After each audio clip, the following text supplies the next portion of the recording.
Welcome back to our election coverage studios. It's the verdict here on Channels Television. And before we took that break, there was a very spirited, lively interchange of ideas about processes. So we're going to give each of our two distinguished lawyers a minute to round up that argument before we take Seun Okibaloye, who is the second numbers man, to join us on the set. Mr. Fushka, you want to go first? Well, we should learn from what has transpired so far,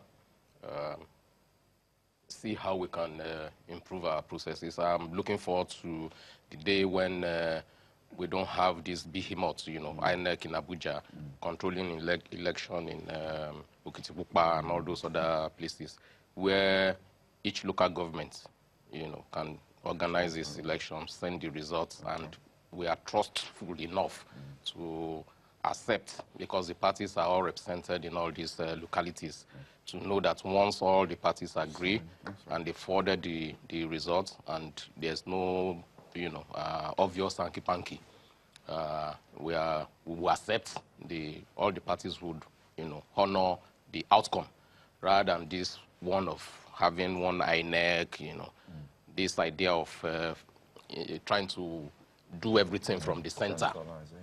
You know, this centralization is part of the problem that we are having. It's not for nothing that the Soviet Union collapsed. It was over centralization. And I think we should learn our lessons from the experience of history. That's the reason why we are going through this. I agree 100% with that. Centralization stultifies, you know, flexible management and the ability to respond to things. I mean, the AU, the African Union's comment on this election was that one of the problems was poor preparation. So I think we need to strengthen our organizing principle as a country. And it's not just about INEC. Let me bring it's about everything. Seun Okibaloye into the discussion. Seun, hi. I've missed you guys. Well, you beat us to it. We missed you. Absolutely, absolutely. And no, you know, the thing is that we started all this together. Got to a point, I'm on the field, and I have to come back here today. But I know you've been keeping vigil. So, I mean, as much as Nigerians were watching that room at the International Conference Center in Abuja, it's been a long day, and the wait will still continue for yet another few days, or maybe by the end of today, tomorrow morning, we should have an idea. I was going to say, don't scare people. When you say another few days? Well, then, if you look at it, we have how many results now? 7? 7, yes. 7. 6 states and the FCT. Absolutely. So let's assume we are going to 37. So we have 7. So we're going to 30. So imagine how long it is taking us to do 7. And I want us to look at what this means for us as a people, and looking at the map can give us an understanding of how scanty we have come and how far we need to go. So if you look at the map, and the Nigerian map, the FCT down there, so the APC in the colored code red and the PDP in the colored code green, and so you can see how many states the APC have won so far. This is how it all stands. So the states in gray are the ones that have not, the 30 other areas across the country are the ones that have not been announced so far. Some of them we've known from the state, but yet not announced by INEC officially from that room. That is perhaps one of the sacred places, the temple of Nigerian election results, as we have it today. I like that, so, the temple. So if you look at what has happened in the past, and if we can cast our mind back, don't let us do that, because it's going to be a whole lot of work for us tonight. I wanted us to go back to 2015, but it's going to take a long ride. I would have taken you to what happened, how it was, but we have some very other interesting scenarios to play around with. Ijoma, you and I were discussing what could happen. A lot of Nigerians will imagine, how can a Nigerian president possibly emerge as a winner? I have senior lawyers in the studio here. So the question is, how a winner emerges in our election? Simple. It's in our constitution, section 134 of the Constitution, subsection 2A, and is saying two basic things: that the winner must have the highest number of votes cast at the election, and that is not it's not that simple. So we have 72 million voters. He assuming that all of them goes out, laddie, to vote on the day of election, and one has 50 million, the other has 20 million, then we've had a win outright. But it's not that simple. For Nigeria, in other climes, it may be that simple, but not in Nigeria. The subsection B of that section did say that the winner must have not less than 1/4 of the votes cast at the election in each of at least 2/3 of all the states in the Federation and the Federal Capital Territory, Abuja. This is where I would disappoint you, laddie. You know that I'm not very good with mathematics, but when it comes to politics, I thought you were sometimes I get my mathematics right. You're improving. So let me show you the formula. So this is the formula, how a winner emerges. The Nigerian legal winning formula for presidential election. So it's 1/4 of 25 states. So 25 states is the 2/3 of the 36 plus FCT. So you must have this. So you needed to have the spread across. So it's not just you winning. You must have this formula. So whatever you may be watching, maybe the legal senior lawyers here might share their experience about how we came about these formula that has now become sort of a secret code for anybody to become a president in Nigeria. Okay. Please, Mr. wait. Fujika, how did we come about this? Historically, I believe it's the 79 elections. No, there's a reason for it. Yes. You know, The 12 2/3 formula. yes, but in a federation, you have, especially in a federation like us, and we have 6 geopolitical zones now, so they say. You may, for instance, have one state being, having the population of about 6 other states. Yeah. So it is possible for the vote from, if you're able to capture the vote from that particular state, you're already swimming home and dry. But the framers of our constitution want a situation where the president of Nigeria is at least it should be representative of, the entire country. So, for instance, if you have 3 zones in the north, 3 in the south, it's possible for somebody to win all the votes in a particular section, say in the north or in the south, and he may achieve that 50 million that you are talking about, But that will make him a northern president or a southern president, not the president of Nigeria.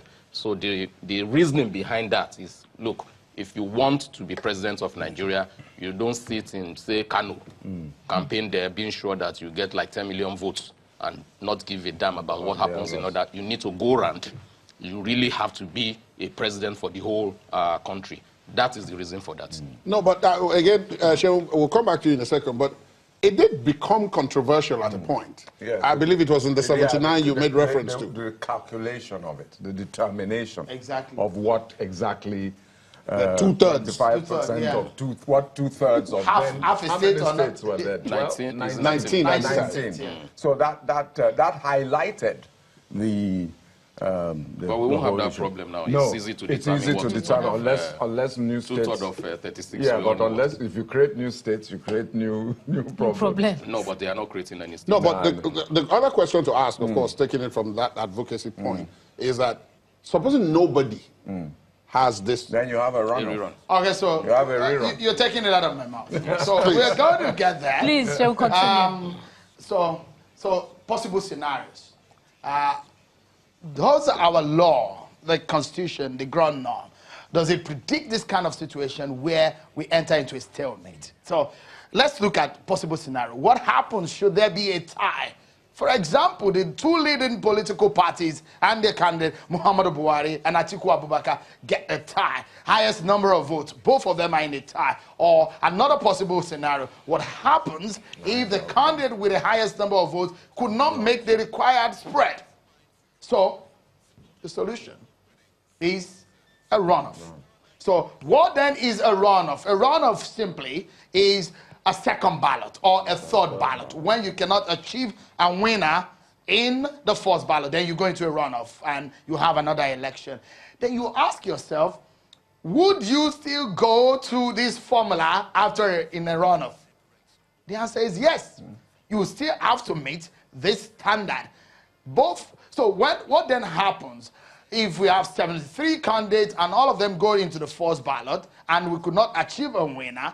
The law did say the first and second person will go into a runoff. And when that runoff happens, the winner at that second ballot or third ballot must still meet the 1/4 of 25 states. For how long, how many days, weeks should it take for that runoff to happen? Remember, we have another election.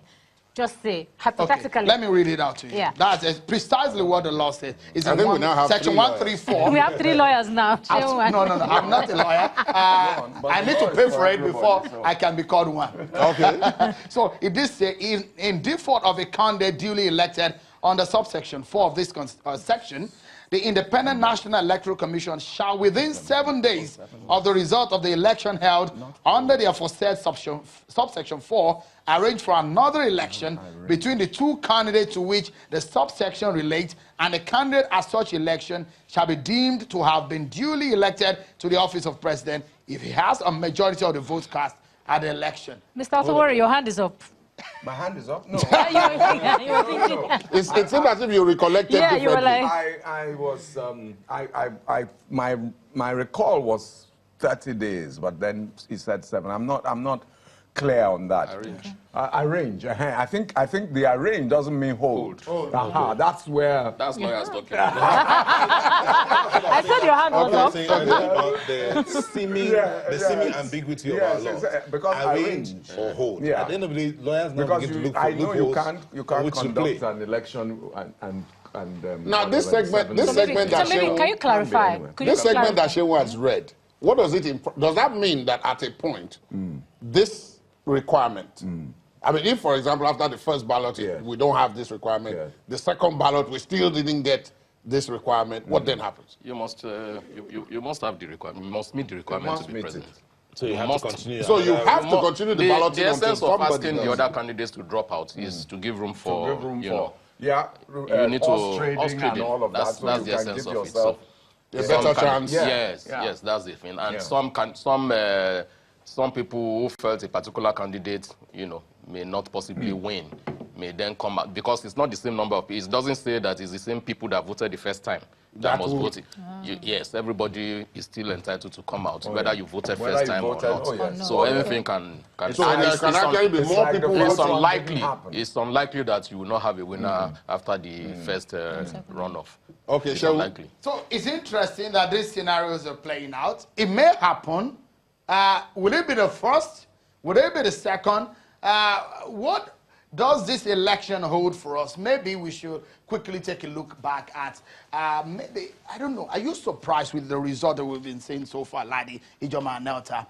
Perhaps the senior lawyers in the room. And therefore, I wanted to bring to the fore the kind of numbers that may give us some level of thinking, a deeper thought about what has happened so far. So we heard those large figures in Lagos, in Kano State, and the number of votes that have come out, and plus the issue of turnout. Usually when you see people queuing up at election, you almost will say maybe there is a large turnout. Well, in Lagos, 5 million voters, that's what we were entering into that election.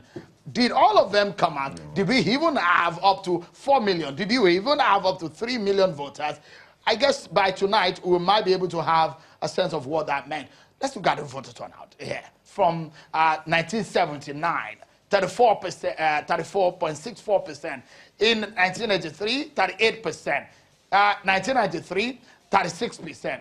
In 1999, 51%. In 2003, 64%. 2007, 57%. 2011, 51%. 2015, 41%. What will the turnout be this time around? Take a look at this, Ladi Ijoma.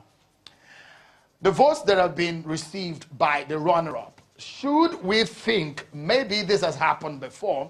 I guess not.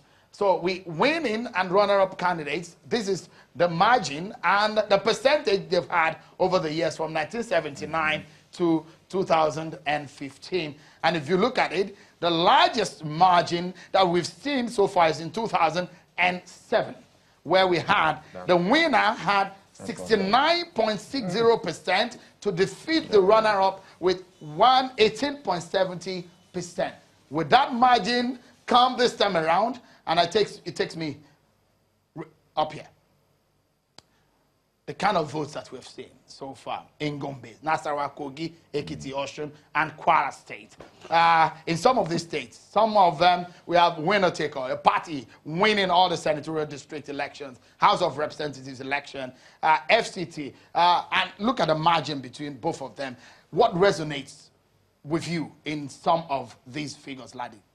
Well, the first thing that you would say is that even though in some of the states there's a very small margin, that margin is not often translated in the number of things won.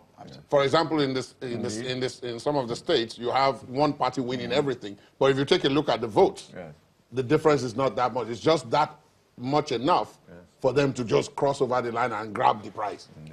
So, I mean, the question, I try as much as possible when I place this scenario up and saying, what happens should there be a tie? The simple question I was trying to ask is the fact that you see those slim margins in some states, and somehow you get 2015, you remember, we were all up, and you see one state come up with a lot of votes, and you see one candidate in an early win, and another candidate comes with a state with a large margin, for example, Kano, and it comes with a large margin, and it consumes all the difference. Exactly. But sorry, so you understand what I'm saying? Just for the benefit of our viewers, in terms of the timeline for the runoff, it's actually 21 days. It's been amended. I think that's why Mr. Atawari put his hand. Like, so, you know, the mind of a lawyer, he just... So it's 21 days. It's 21 days now as amended. As the lawyers would say, as amended. Well, but more important, but the question, of course, the question to ask again is this, coming from where she just asked the question of how do the figures come out at you? Do we envisage, because those big name states, the big vote states haven't yet come in. We haven't seen the results from Lagos, we haven't seen the results from Kano, or Kaduna, or Katsina, or Rivers. I mean, if you just take those five. But then something struck me. Both of you chuckled when they mentioned that the voter turnout in 2003 was 64%. Why? Did we chuckle? Both of you did. Both of you did. And I wondered, was that, you know, that was impressive, or it was an aberration? That would be impressive if we had 63%. It was intriguing. I mean, if you do an analysis and if you compare it to 2007, which kind of, you know, was so way out of... Of course, many of the statistics for the 2003 elections are missing. But what that tells us is that despite the, you know, dim atmosphere, what we consider to be very dim atmosphere, there's actually been some improvement in the process, which has sort of made it impossible for us to have that kind of brazen gap.